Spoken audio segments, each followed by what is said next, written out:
Welcome, everyone, to our conversation with the stars and creators of The Walking Dead, The Ones Who Live, which premieres this Sunday, February 25th on AMC and AMC+. Yeah. Don't do it, Andy. I am Dalton Ross from Entertainment Weekly, and I am joined up here by the ultimate power trio who put the show together. Please give it up for Walking Dead Chief Content Officer Scott Gimple and stars Danai Getta and Andrew Lincoln.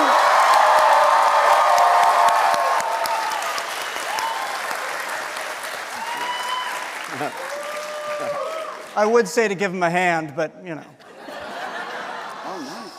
Oh, nice. Speaking of which, it's a good segue. You all were very fortunate to see this episode early before anyone else in the entire world, which is super cool. So you know a lot. You know a lot. But what we want to do is we want to preserve that experience for everyone not in this room. So we're asking you all to please be cool. Don't post spoilers. You can tell everyone what you thought of the show, but keep, the details between all of us in this room. All right? Appreciate that. Now we got that out of the way. Yeah. All right, thank you for coming. Thank you for being here. Let's have some fun. There's a lot to get into. And what I want to talk with you guys about a lot is just sort of the journey of how we got here. Because it was a long journey. I think a lot longer, Scott, than most people even really realize in terms of charting this course and this story. So I know you started putting the building blocks together as far back as season 6 or 7 of The Walking Dead. So how much of what we just saw here is similar to what you started working on then? Let's start talking about the evolution of what came The Ones Who Live. Well, we had to build this mythology that was not directly part of the show, that was sort of existing in the background. And I was of a mind to be very deliberate about it and to really, really fill it out, even though we weren't 100% committed to it. The only points where we really started to get committed to it was when Rick started seeing helicopters. I'm not talking about the first episode, but was directly inspired by the first episode. And then, there were little hints. You saw a symbol on a can that Jadis drank out of. If people were really scouring the background of a couple of the episodes, there's one of the heaps where you see a little helipad deep in the background that people did not make much of. There's lots of people. Yeah, I can hear some people made much, but it isn't the whole crowd. Then we got really far down the line. And, this all, let me backtrack. Sorry, everybody. But, I was getting a feeling that Andy's time on the show was not super long. And then we started having discussions. And my whole dream was, even if Andy stopped being on the show, we could still tell stories with Rick Grimes. And that's when that mythology started to come together. And then we committed to that mythology with episode 905 when Rick went off in that helicopter, and a lot of those little threads that we were planning in season 7, 8, and 9 came together. Now, it was the same thing with Danai as far as the way that she left the show. And even those plans, I was working with Angela to sort of steer that in the direction of just the very manner in which she left. So it was many years. And then after that, the sort of sequencing of those stories got changed by the medium of television changing, the medium of films changing, and the pandemic. So yeah, it was 6, 7 years of thinking. And so, Andy, for you, I've been there. I've watched you work on set. It's intense, and I asked the question, the question was why come back? Because you've been through a lot. Not just this character. You as an actor have gone through a lot playing Rick Grimes for a long time. What made you want to come back for more? Well, there were lots of reasons, but I kept bumping into people on the street and going, when are you coming back? These people. So that was a big incentive. But but also it was left unfinished, you know, and as I've always said, it's the most important and brilliant job and part, and I get to work with old friends, and we've known each other for 10 years, 12 years since it started, and I just thought there was unfinished business. And then Danai is your sister, wasn't it? It was my sister, yeah. Your sister just said, it's get Michonne back. Let's just sort this out once and for all. And get these two people back in a space together and see what happens. Well, she's a bit more scientific, like the way she talks. Yeah, she's like, of course you have to finish it. You proposed it, finish it. Yes. More like that. And I mean, both characters left the show in a way that promised more story. If Rick went off in that helicopter and that was it, we would be in trouble. Yes. The way that Michonne leaves the show, I mean, I'll just say the reason that we cast the actors that we did, that Michonne interacts with, they were on the screen for like 20 seconds, and they're both fantastic actors. There was, we wanted to tell more story, and we were committed to. I mean, there was no way that Michonne was doing the crazy things she did without fulfilling that story. So you were trapped, is what I'm saying. Yeah. Choiceless. Were there ever discussions way back, and Andy, you started thinking like, all right, I need to take a break, or I need to sort of get back to my family, which I know was a huge consideration for you in England. Were there ever any discussions about Rick not making out of The Walking Dead alive? I don't remember, actually, but I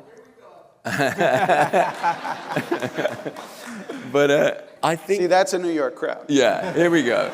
I don't remember, but I know that we did. I remember being at the prison and you getting a sort of exit strategy. Probably in season, when was that, 4 or 5? An exit That was 4. strategy. 4. 3, 4. And I said, I think 8. 8 sound. If people still watch it, 8. 8 sounds like a good number. And then I remember coming to Comic-Con. Many of you may have been there. Yeah. Not New York, the other one. Whoa. Too much, too early. But I remember going to Comic-Con and being with everybody, and there was a point at which I just thought, actually, I can't leave yet. I just miss it, and I don't think I was ready. And we spoke, and Normski and all the crew it just didn't feel right. And so we did 9, and then I came home, and because we were able to front load it, I was able to run it by and sign it off with my wife and my children. Now my children don't care that I'm. My daughter said to me, she's 16, and she just went, "Papa, I love you. Don't get cancelled." Future TV exec, sounds like. Yeah. But yes, what was the question? Answered it. Danai, what was it like on the Walking Dead set once Andy wasn't there anymore? He was the heart of that show. He was Rick Grimes. Oh, it was fine. We were fine. Blessed relief. He was an idiot. I was like, now I get to. No. No. It was fine, but it wasn't fine. It was like, we definitely, one of the actresses said to me, she's like, what are we like, the patients are running the asylum, or like, it was just kind of that you sort of feel that sort of like, he helmed it. So you definitely feel that that helming missing and that the heart of it missing. But the good thing is, you have the understanding of what the culture that was built up through his leadership was very much intact. And he said to me as he was leaving, though he gets scared of me saying this near Norman, he said to me when he was leaving, he was like, "Now go lead." And I was like, "Well, what? No, I didn't sign up for that." And then the line producer said it to me as well. He was like, "I'm looking to you now." And I'm like, "What? No, come back, please." So because he just helmed that, so it seemed just who he was and effortless. And so but the truth is, you did know what the culture was to uphold. You knew, the love of the cast and the crew, and really be retaining that familial respect and love, because then retaining that feeling that we love to come do this every day. And that's something that he had built up so beautifully. So, and it was just such an egoless zone. We come in there, everybody gets in it, and everyone respects everyone's job equally. And so that was the great thing, the testament to his leaving was that was never lost. It was retained. Yeah. And I'd even say further than that the culture of The Walking Dead that Andy was so critical a part of, because so many people on that show worked on all the other shows, that culture spread to all the other shows we did. And that kind of respect, and it started with this dude. And I would say the end of The Walking Dead, the coda that we made that was Rick and Michonne is definitely a message just about The Walking Dead show itself, about how the contributions of the people on the show affected people that they didn't even wind up meeting on all these other shows and through all these other people. So thank you. The crew are a huge part of it, because it's rare that you get 200 people working all the way through 9, 10 seasons, isn't it? And that core crew, Deej, God bless his, rest his soul, and Purvis and other great people that were the sort of pirates on that show. Used to love going to work, and when Deej called out, Deej was our focus puller, mountain of a man. Mountain of a man, incredible presence, and he would say the lights cracking when the sun was setting, because it was perfect light, and you knew that everybody was just firing. It was so exciting. We were shooting the episode Clear with both of these actors. Written by Scott. Oh, this is a real Walking Dead fan crowd. I like this. When he said this last week in LA, when we were at the TCAs, the Critics Association, I was like, oh, they don't know what Clear is. Season 3, episode 12. And this is an episode of the show. In their defense, they've been locked in a room. It was like a social experiment for 2 weeks. No. Just looking at panels, and they weren't allowed to clap, were they? No. That's what they told us. That's what they told me anyway. Okay, we're so far away from this story, but I'm still going to fulfill it. But we're shooting that episode. It was a hard day. Some people weren't getting along. You guys were great. It was other people. And Deej, this giant focus puller with this gravelly voice, people are not cooperating, and he just screams to the crew, "Fingers on the trigger, people!" And the entire crew went silent, and you heard action. Yeah. Well, because he didn't talk often. No. So when you heard Deej, it was a moment. Yeah. And it's time to pay attention. The last thing I'll say about Deej is he was never acted a day in his life, was a being of pure charisma, with his Titleist visor. Some of the crew was really pushing for him to play the governor. That would have been amazing. But David Morrissey won out, so anyway. Different universe. All right, so you guys, so Andy and Danai are not just stars of this. And they're not just executive producers. They are creators and visionaries of this show with Scott. Intimately involved with every aspect of this production. So the three of you go back. You've got tons of history together at this point. Tell me what it was like crafting the story. How did you all do it? What was the communication like? What happened when there was a debate or a disagreement? Danai, walk me through that.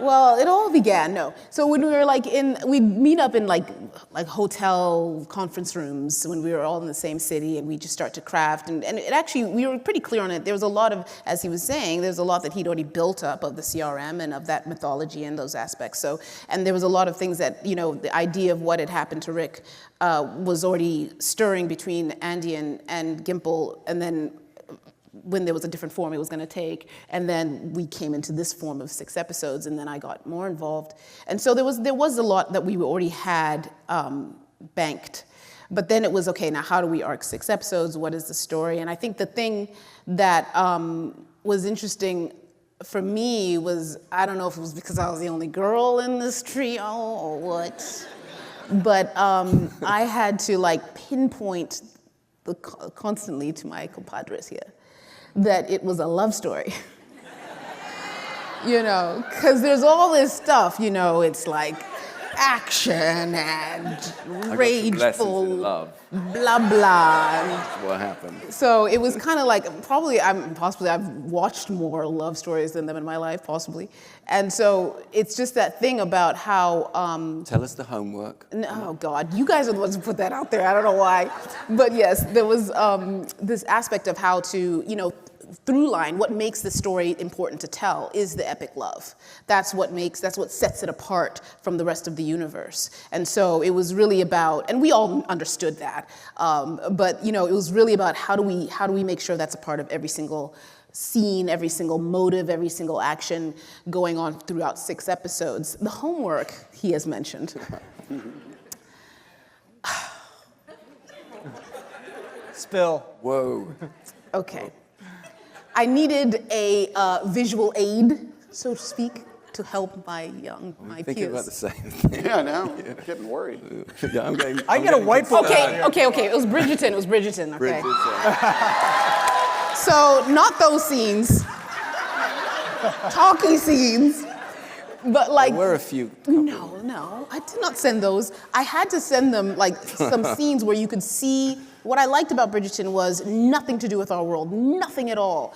But what I like about it is that it accomplishes what it proposes, in the sense that it is very much a love story where characters are often not necessarily working towards their goals, but it's very clear what they want and that the love is going to win. So I just wanted to just soften the hardness between the ears here and just get them a little into the idea of what love, how that was done well. So I just sent them a couple scenes. That's all I did. There was no way these two were going to watch the whole episode. Not a chance. And I sent the Love Actually scene back. That was not a love example we wanted in our show. He's a bit of a stalker, I grant you. All right. Okay. So that was just one thing we did, but it was a lot of debating and and a lot of agreeing. I think we agreed more than we debated. Yeah. And then it was really about that whole process of we debated. Well, I won't talk about that, but we agreed about a lot of things, and then if we debated, what did happen? I'm curious. I think there was a lot of momentum to what we were doing, and I think we were getting excited. It was really building itself really well. I think we debated stuff and just figured it out. I don't know. I don't remember. I think we debated more in production sometimes. Yeah, we did. Yeah. I think lunch was always difficult. Yeah. I was in charge of craft service, so. Yeah. That's true. I remember, I will say, we laughed a lot. Yeah, it was great. It was, we would get into some runs of just joking around that would last too long, and we'd have to bring it back. But it's a family thing, though, because I think we're very close friends. I think it was fun. It was something you wanted to go do with because it was these are my friends and we're getting to create something together. And I think that was something that at that point it's a really awesome arc to have taken, to have started off when I came in season 3 and I was just trying to meet the expectations of this massive character on the page, and deliver for a show that had been so beautifully built by such blood, sweat, and tears from these guys. then to get to the point where you're creating, crafting a story together, and making all the decisions together, and really being able to apply all that you learned throughout those years, and even being able to write an episode that was nothing I'd ever planned to ever do, but there I was doing it. So it's been quite an arc. Yeah, Danai writes episode 4, and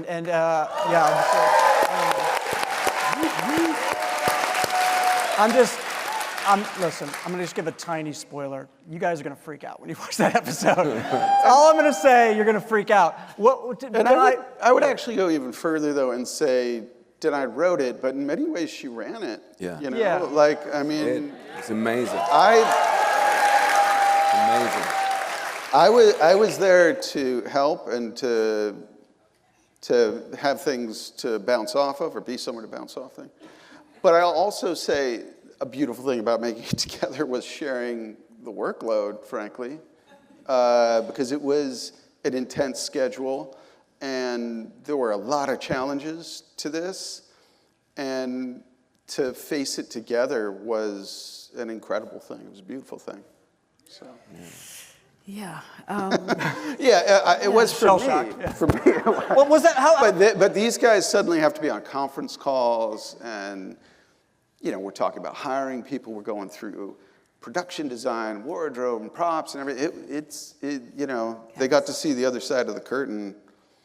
It was great though, because we collected, maybe 12 people from family from the old show in key positions, and then we had this amazing crew from around here, this camera crew that were phenomenal, new DPs, and so the look of it, as you see, was a little bit different, and but it was stunning. It was an amazing thing to watch my friend write, kind of, coordinate the whole thing while playing this amazing role, but also show running this thing as well, which was phenomenal. And it really was. And also testament to Mike Slovitz, our director, who, without whom, he was brilliant. He knew the show inside out. And Mikey Satrazimus, who came for the last 2 as well. These amazing guys. I mean, it was funny because he basically said she's show running this, so everyone came to me for everything, and which was great because I was like, yeah, come to me, I know. But then this one day, me and Denise were arguing about something about my costume, and she's like, oh, but Gimple's gonna think da da da da da da, and I'm thinking, no, we're arguing, and then I said, oh, wait. Who's the showrunner of this episode again? And she was like, Wow. Yeah. Wow, she turned Denise Huth. She turned her. She had to go sit down. Love Denise Huth, by the way. That's my girl.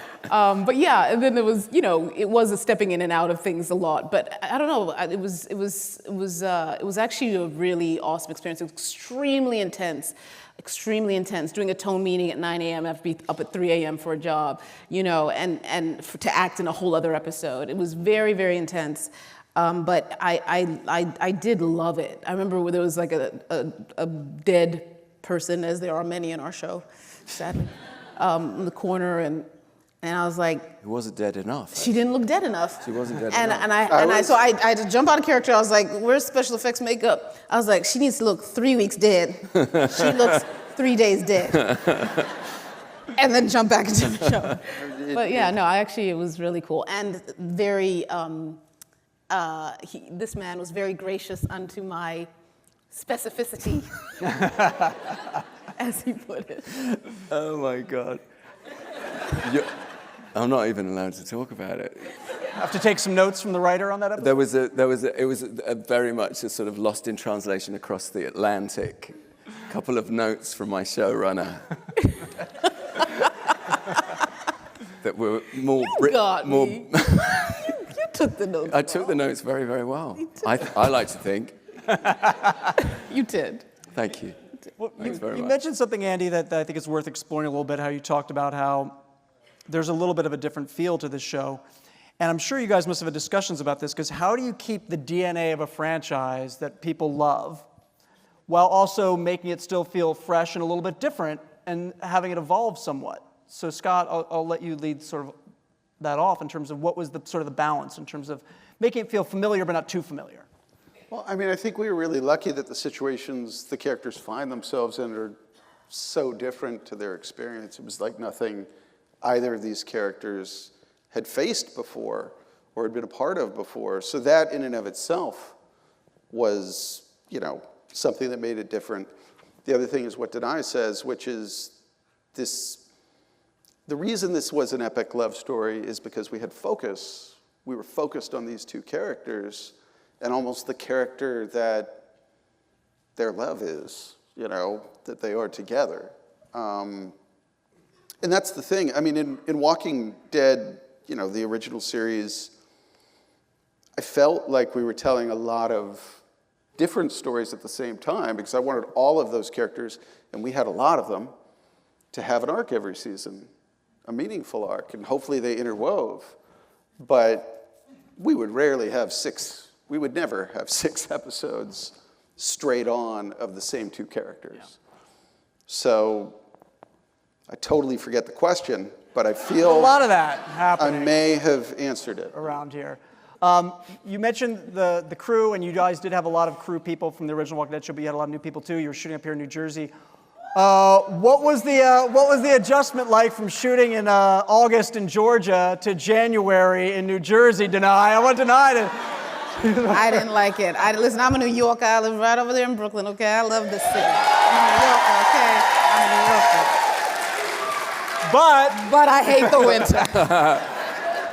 I hate the winter, and it was weird. Like, I'm so used to running around in like this little tank top, these little pants in Atlanta through the summer, and here it was like, I was like, pile me up, okay? I want 7 layers. I had an electric little thing you turn on, it heats up your back. Like, I was like, no.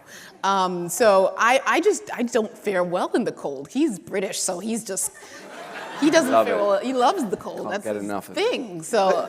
I was struggling with, but I loved being in the tri-state area. I loved being, right near my city, but that was hard for me. The first week we were shooting.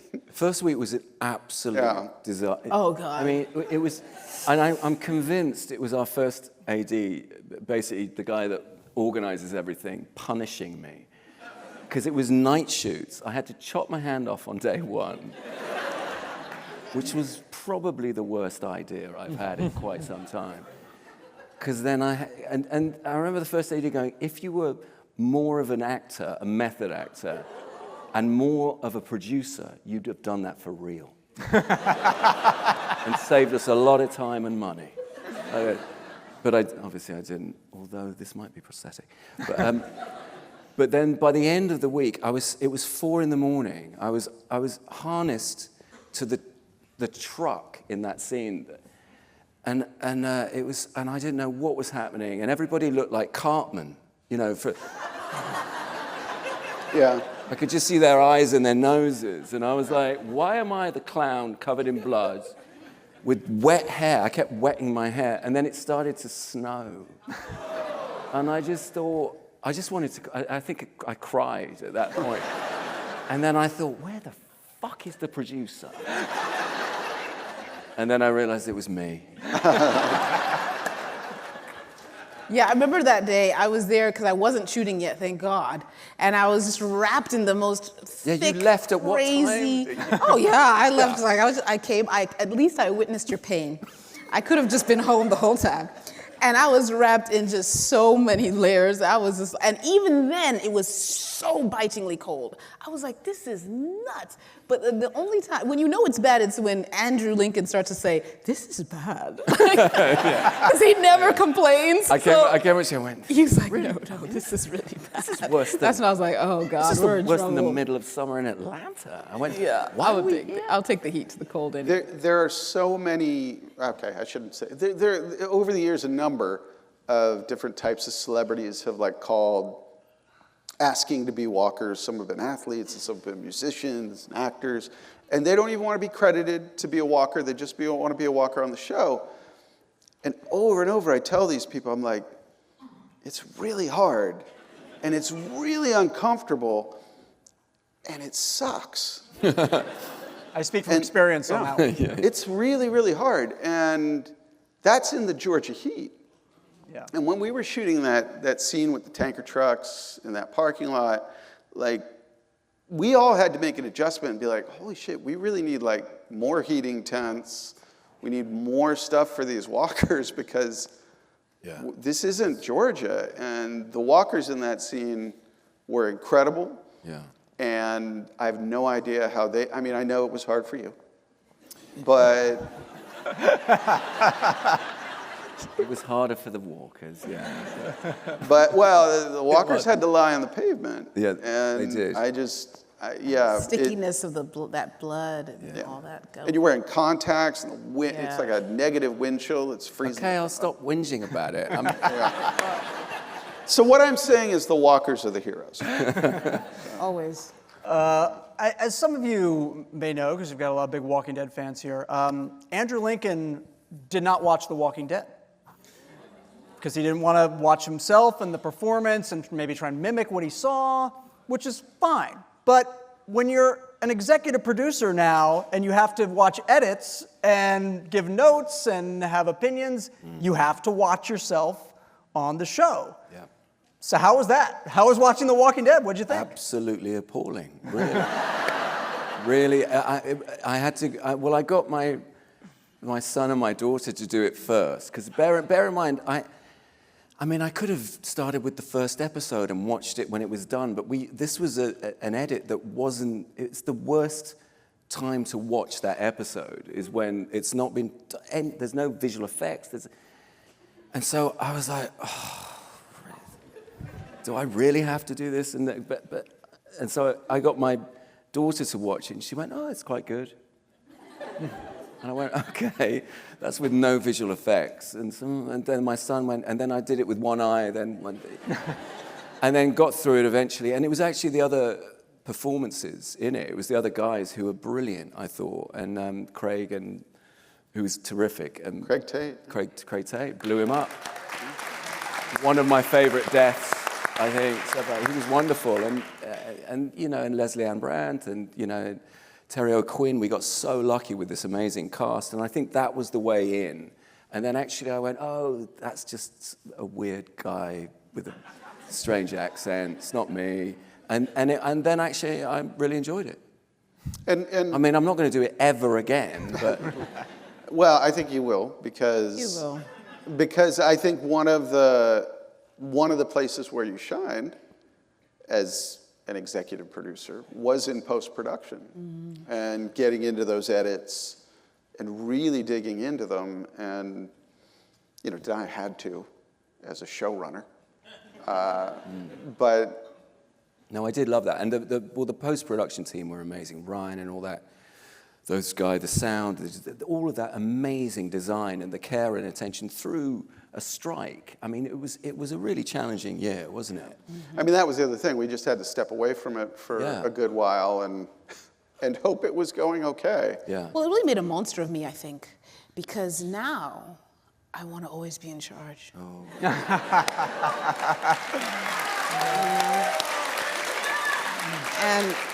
And I see what a difference it makes, because the edit of episode 4 is my edit. And, I had to, I grappled a little bit with AMC here and there. They had some notes. I wrote my thesis as to why I wasn't going to do their note. And I think they were like, oh, God, just leave her alone. I don't want to read another damn thesis on why urgency makes no sense. It is my edit. And there are some adjustments we had to make, some things that had to be. There's production limitations, there's budget limitations, so it's not like my perfect edit, but it's my edit. And so... but I mean, there is no perfect edit. Yeah, exactly. One learns. So, but that experience of being like, no, that's more the story. No, take that out, that's not...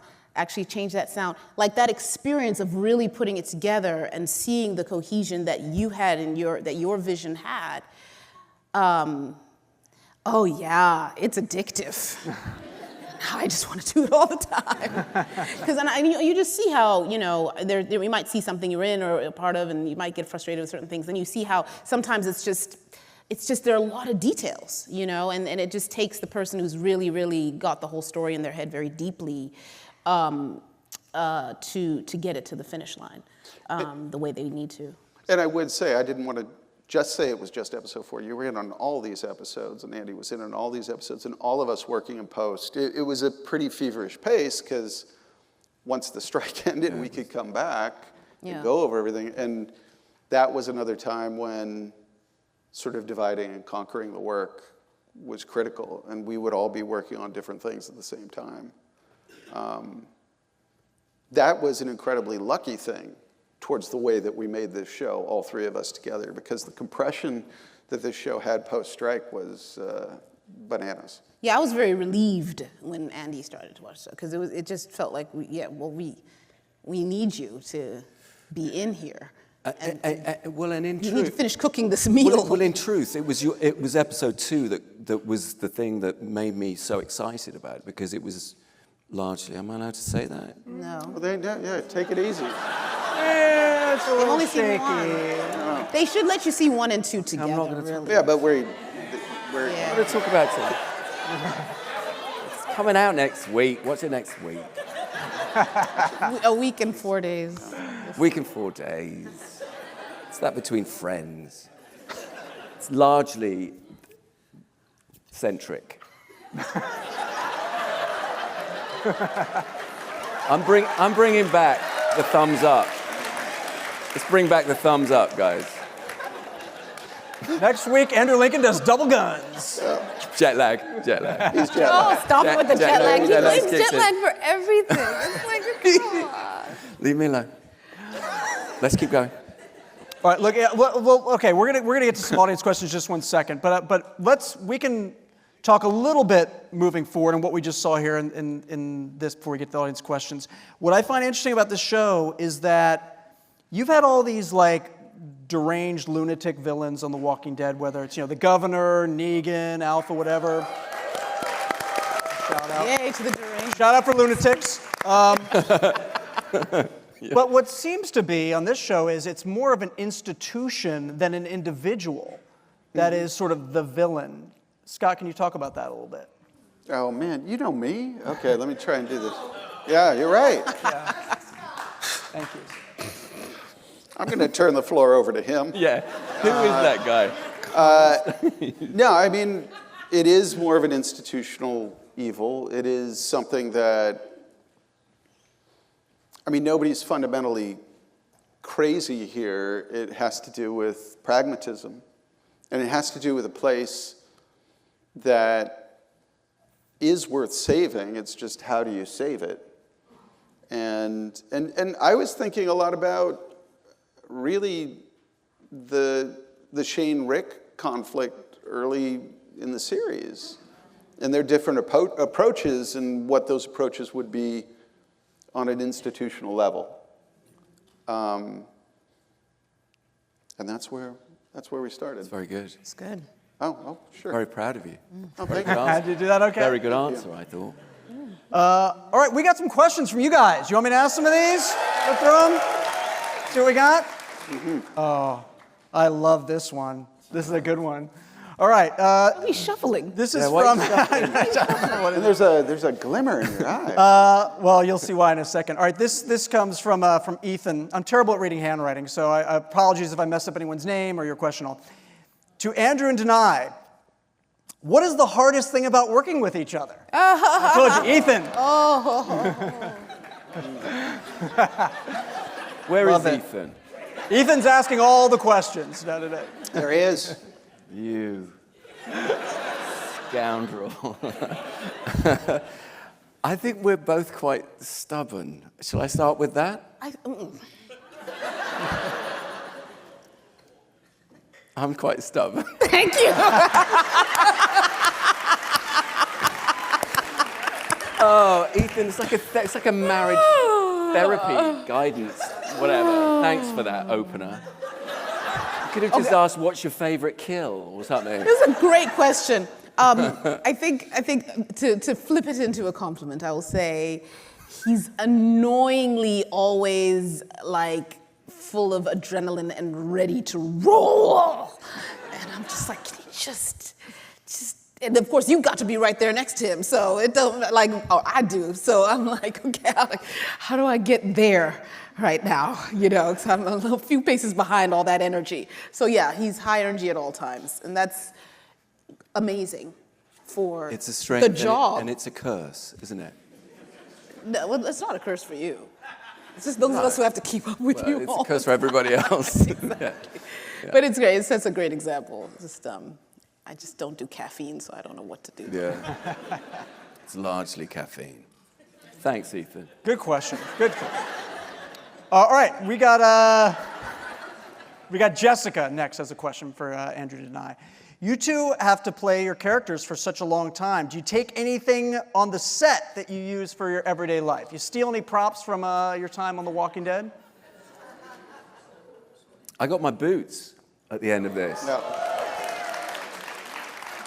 It was like a pile of dust by that At point. the end of this series, you have. As Michonne and Danai, I wanted those things removed Am I so allowed to say that? I mean. Because I die at Okay. I mean, I have my sword, but I had my sword before we shot. I finally got it during the Coda shoot, so I loaned it to this production. It was on loan. Is it still on loan? Oh, you see, Dalton, I've been doing this too long to fall for that. I tried, people. Yeah. I tried. All right, Scott, for you. This is from Stefan. What level of craziness should we expect for the last 5 episodes? Because I don't think anyone, and that's boxed, I don't think anyone thought Rick and Michonne would reunite on episode 1. Now we got you with that, didn't we? Yeah, right? Yeah. I saw people were worried they were only going to meet in episode 6. I was like, yes, yes. I will say that, you know, in the one hotel near Central Park, that conference room, that's where we were really getting into that structure. I like the cliffhangers. And there was a lot of tug of war, not between us with that structure, With AMC. but there was a lot of. It could have been anybody that we It's AMC, I don't care. had that. But then the Tug of head of war AMC with. said to me at the premiere in LA, he was like, that was great what you guys decided to do with that. It's like, yeah, aren't you glad we didn't listen to you?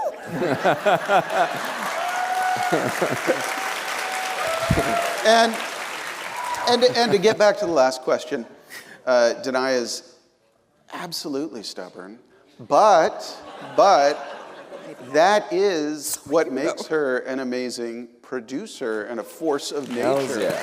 And she does. She through this production at points was an immovable object for the production, and it was critical. And coming up with some really unique solutions to problems that I'm not going to bring up now, but that helped out a lot. Is it Stefan or Stefan? All right, there you are. And then level of craziness, 10 out of 10 level of craziness. It gets crazy. Oh, yeah. Andy, you were pushing that a little bit, weren't you? I know you wanted this to be, if you were going to come back, you wanted to be bold. You wanted to take some risks. You wanted to go big.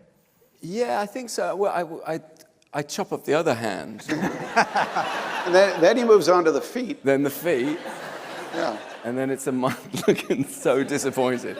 No, it's terrible. Yeah. Terrible idea. Every solution to an action problem Is cutting off a limb. appendage Yeah. goes, All right. especially in episode 4. No, I'm sorry. That's just too much. Wait a minute. Next question is from Tabitha, who has a question for Andy. How did it feel to bring back the Southern accent? Oh, it was quite weird being in New Jersey, and Come on, man. so I kind of would go, yo, Joe, cuz, or whatever. That sounds literally nothing like a New Jersey. And it was, quite, you know, it doesn't sound like that's not New Jersey. Not even close. New Jersey. Not remotely close. Oh, Dalton just called you. Let's go. I'm not going to. Come on, you're No, there's dangerous. 2 Jersey boys over here. I'm not doing it. He But made some tight Jersey friends, though. I mean, I did. he I don't- really Mahoney. did. Mahoney, he's my, like, my cuz. He got me in velour, full velour one day. And the shades. I had the proper hip. I'll post about it. You'll see it. Actually don't. I'm doing it. I don't listen to him about what I post because he won't post. So people come to me and say, post what's going on with Andy? What's going on? So I have to do what I have to do. Okay. So I'll make the decisions on what to post about. Yeah, do it. You left me no choice. We could just film this now, and it could be episode 7. Beyond Live the in DVD. front of a studio audience. Yeah, live. He wanted to do a live He episode. did. That's right. He did. I'm not giving up on That it. work. He did. Yeah. I was In like, fact, the one at the back Gimple, to say, you're "Do it." crazy. You know what? Actually, there was a brief moment, and you might remember this, where I was like, episode 4 should be live. You did say that. And I said, go sit down somewhere. Not gonna work. We're going to it, do a man. live episode of The Walking Dead. I'm going to figure that out. All right. Hold him to it. Maybe you can. I mean, it would be amazing. Could be amazing. And you did take a second to get the accent back, though? It's been a few years. Like, did you have to, like... Yeah, a little bit? yeah. I mean, it was the weirdest thing was transitioning with all the crew that didn't. When I was producing, I had this stupid voice, and then one day I showed up to work and started, and Denise, our lovely executive producer, Denise, she just went, "Oh, just ignore him. That's what he does now. He's gonna be in Southern for the rest of the shoot." And everyone's like, "Really?" And they went, "Yeah, he's gone." That's the way it works. And it was Adrian, who was so lovely. He was just going, "Okay," like this. He didn't know who had arrived. But Adrian was our director of photography. Yeah. I mean, it was weird because like he would stay in it all the time. And then when one day we went for theater and a movie, theater and a came out, didn't I? dinner, and I sat down and he was British again. Yeah. And I was like, She was, yeah. it's jarring. You were like, "Don't do that." It's jarring. He said, "Oh, give me a break. Just let me have it. Yeah, let me have some Let me just pasta and then let me just be a little British and have some pasta. instead of pasta. Some pasta. Yeah, pasta. They say pasta. Everything else is all, but then they say pasta. I know that doesn't make sense. It doesn't. Literally listen to you guys do accents all night long. It's just like a traveling road show. All right, next question comes from Andy Burt. Andy Burt, you guys are going to have to exercise the mental Rolodex on this one a little bit. For both Danai and Andy. Danai, you can go first. When did you think was the moment when Michonne fell in love with Rick and vice versa? And speaking of love, happy belated birthday / Valentine's Day to Danai. Yay! Uber fan. Birthday girl right there. When did it first happen? Michonne fall in love with Rick. I used to know this. No. I think the thing that made her fall in love with him was the thing that, it was a line that I asked to have added in his last episode, season 9, what was it, 905? Which is when he's in a hallucination and she's saying, the reason why I fell in love with you or something is because you're a fighter and you never stop fighting, something like that. Y'all know the line, right? Y'all are hardcore fans. It's a good line. It's a good line. So I'd asked Angela if I could put that in because I thought that was so specific about her love for him, and I think it really is based on, I think that moment when they're rushing Carl when he's been shot and they're rushing him through the zombies, like by then I think she's in love with him by then, but she doesn't know it. She doesn't know it. Well, they're a family by then, aren't they? Yeah, as well? she doesn't know it. But the thing that she loves is the fact that he is someone. Oh, you know what? I think I know the moment. I think I know the moment where it started to turn into something for her, not consciously. It's when he bit out that guy's throat.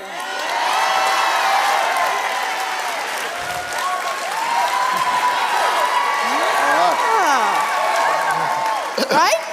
Because that's what a man does for his family.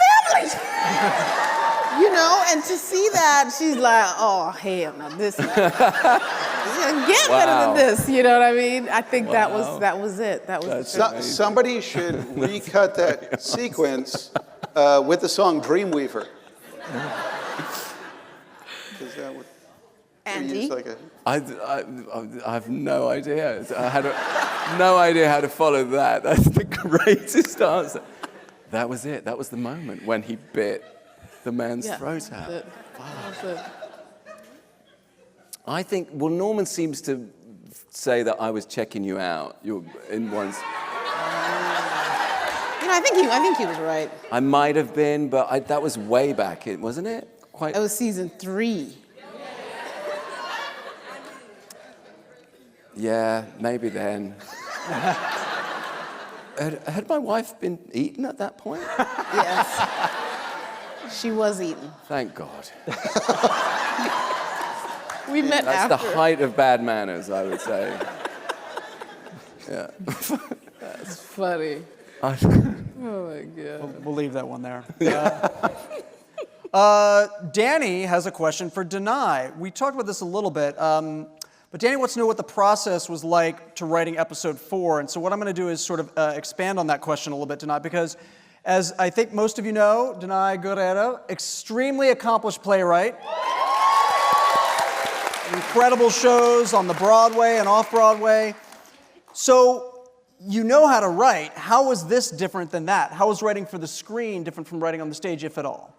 Well, I've written a bunch of teleplays at this point. It's just a question of which one actually makes it to the screen. So I had written a lot of teleplays by this point, but it was different because there is an aspect to this episode that required. I can't say that, so I won't do that. I will say it was tricky to. It was interestingly tricky to step into their voices, even though I had their emotions clear. Yeah. So it was an interesting journey to really find, that connection, that sort of how emotions that strong are expressed through in this particular world, to these particular people. So that was kind of the calibration that was going on. And then there's also the calibration of the fact that in television, things shift in an episode before, so you're seeing, that's happening now in 3? Okay, that affects 4. So there's all that sort of tying together that has to constantly happen as well. And then, I got to the point where initially I was like, because Denise was like, Danai, can you please write 4? Like Gimple's like, it's a lot. So I was like, okay, fine, I'll write 4. And then I was like, here, just do it. And then after a while I was like, no. Actually, after going into it and deep and getting more and more in it and doing it more and more and more as it gets built as an episode, I was like, my precious, So a lot of times showrunners get to have the, what's it called? The final draft file to do whatever they want with. He never touched that at all. I was like, no. Well, I pitch things. You would pitch things to me, and I would choose it and say yes or no.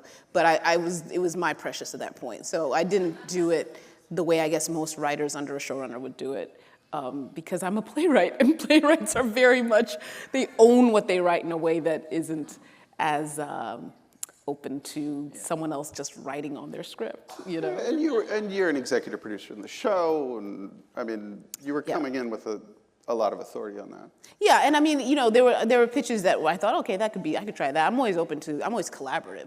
But then there were pitches where, I remember one pitch you gave, and I was very, I can't talk about it, guys, sorry. It's so hard. Watch the episode, we'll all come back here. Yeah.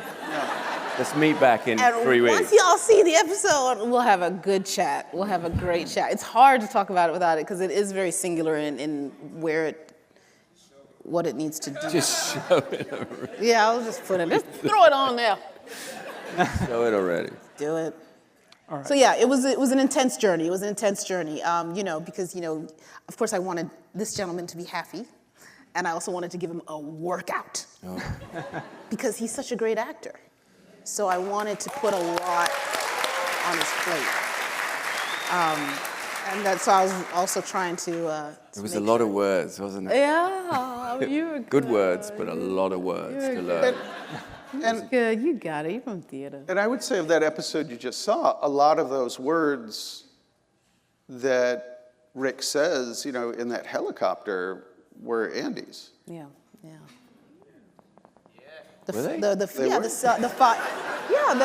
whole thing about the father and the burning of the barn and all that stuff. That's. Oh yeah, but that was just me riffing, and then you turned it into something much better. I don't. I can't write.